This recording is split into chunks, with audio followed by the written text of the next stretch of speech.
What's going on, 49er faithful, 49er fam, 49er gang? It's your boy Dion, your 49er reporter, back here with another video. So I did tell y'all I was going to get into our opponents and what they have done pretty much throughout the offseason, and as far as their pickups and whether they've gotten better or not.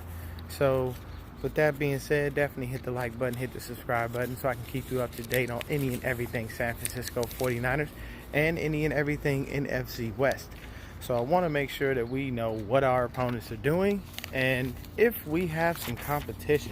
So I'm going to start off with the team that really gave us the most problems. And they seem to give us problems every year. And this is the Arizona Cardinals. That's right, people. Every time we play them, man, they won't just go down easily. They go down with a fight, and it becomes annoying, man. Defoe, even though he's not with us anymore, affectionately nicknamed Kyler Murray the little squirrel, because he just keeps running around back there, and it's kind of hard to get to him. Even though Drake Greenlaw got a sack on him, and we were able to contain him, it still can be a bit of a headache when it comes down to it. So let's go ahead and get into the Arizona Cardinals draft. Now, the one thing that kind of plagued the Cardinals pretty much was their offense. Their offense wasn't spectacular by any stretch of the imagination, and the defense wasn't that great either. So it wasn't an easy season for them, and yeah, they finished pretty much bottom of the division, but they still gave us a fight. So in the first round, man, they looked to beef up their defense. Now, you got Chandler Jones, who's a sack master. You got to get that man his respect. I don't care how much you don't like another team.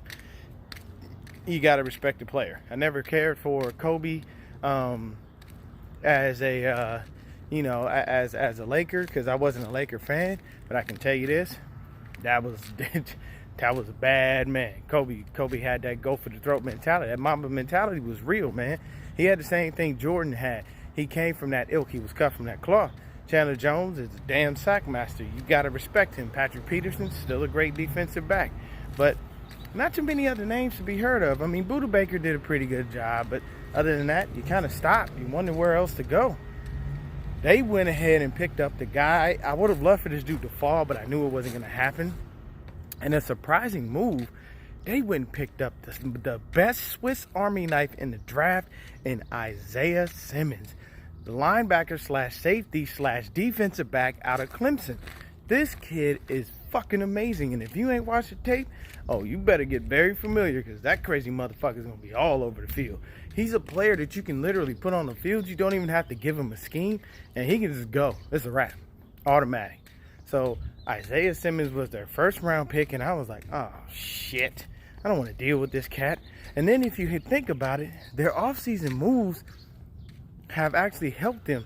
They got rid of the horrible contract with David Johnson and got DeAndre Hopkins, of all people, for fucking pennies. Just ridiculously low draft picks. So, I mean, that bodes well for them. Next thing they do, they get this kid Josh Jones, a tackle out of Houston. Josh Jones had an 89.2 PFF pass blocking grade and a 93.2 PFF grade overall. He's a high win rate at the Senior Bowl. He's just got to work. He's just got footwork to get together, but they'll get that together on the next level. So that bodes well for them. You know what I'm saying? They needed a tackle. They got to protect Kyler Murray if he's going to be the future. So next guy they drafted is this kid Leki Fotu, and that was in round 4. And he's a defensive tackle out of Utah. Now, when I looked at the tape, he was more so an edge rusher. I didn't see him as a defensive tackle. He was standing up on the edge, lining up at defensive end most of the time. So he's going to have to learn how to put his foot in the dirt and go and get after it.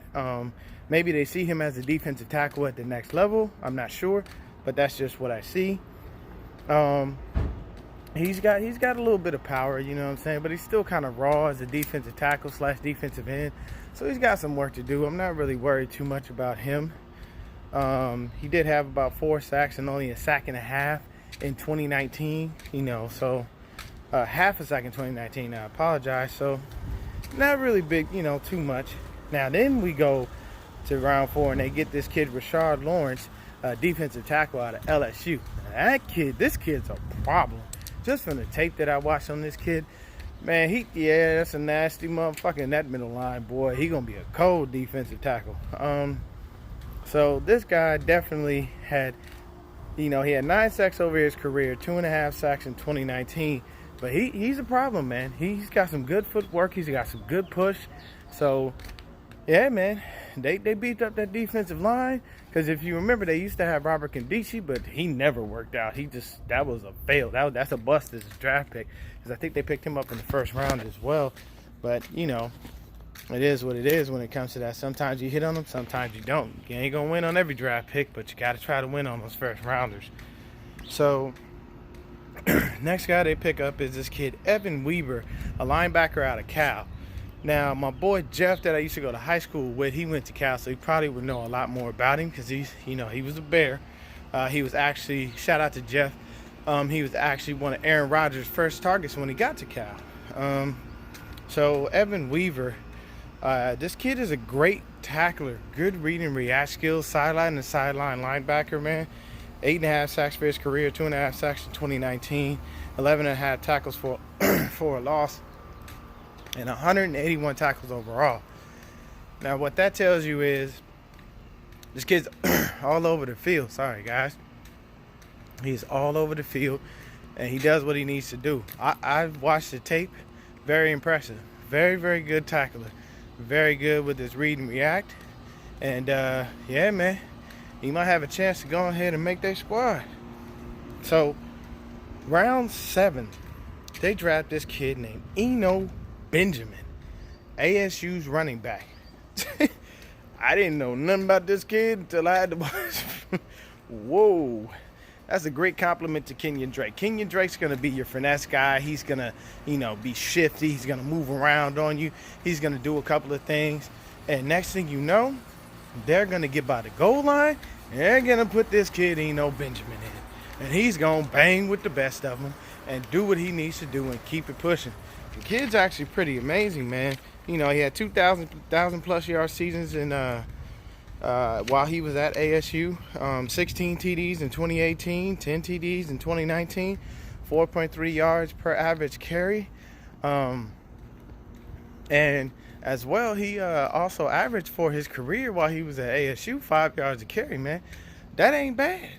When you get half a first down every time you touch the ball, you seem to be doing something right. So by all stretch of the imagination, man, they helped to shore up their defense with those 2 linebackers and those 2 defensive tackles. And believe you me, for their offense, they got him a good left tackle, and they got him a great running back, man. So Arizona coming up the ranks, man. Arizona is coming up the ranks. I didn't tell you much about their departures because the people that left were nobodies. We picked up one of their guys that they dropped. But I can tell you right now, from my standpoint, the people that left weren't really big to them in the first damn place. But, hey, man, it's Arizona coming. So I can tell you right now, the Rams and the Seahawks better look out because Arizona coming up them ranks. They right there on their ass. And I can tell you this, for me, I'm not afraid of anybody in our division. It doesn't matter what they did in the draft or what they do. But the Cardinals always give us a problem every single year. And I don't know why. Last year was the first year we swept them in years, man. They were getting us. Josh Rosen, for Christ's sakes, beat us 2 times. You know what I mean? So you got to think about that, man. The Cardinals were just getting us every time. So they had a really good draft. I'm not going to lie. They had a very good draft. They drafted some very viable assets to their team. And I think that, at the end of the day, the Cardinals could be a problem for the other NFC teams. People better not sleep on them next year, man. You got to respect it. Adding DeAndre Hopkins and this kid Eno Benjamin and adding Isaiah Simmons, you know what I'm saying? This kid Evan, I mean, you got to give them their respect. They're doing things to make sure that they win. So that's just, to me, I give the Cardinals draft probably a B, maybe a C. And they did what they needed to do, man. Kyler Murray's gonna be throwing the D-Hop and Christian Kirk and all those cats. So it's gonna definitely be, a sight to see for Cardinal fans. But This right here is just another opponent, and they did get actually better. So gonna have to watch out for them this year, man. But that's just one of the things that they have done, and we got to be very mindful of how they're working their system and what they're doing. But still, can they, at the end of the day, can they get with the 49ers? No, not gonna say that. Not gonna get with us. Are they gonna give us a fight? Probably so, because they did it with less than they had this year. So they've improved, but we'll still take them in the, in the NFC West. We ain't got nothing to worry about. But I tell you right now, the Rams and the Seahawks, they got some problems on their hands. Y'all stay blessed. Y'all stay faithful. I'll be back with another video on the Seacocks and and the LA Lambs, because I got the Lambs departures. Everybody left, and that's all due to Jalen Ramsey. Y'all have a good day. Stay blessed. Stay faithful. Stay blessed. And I'm out.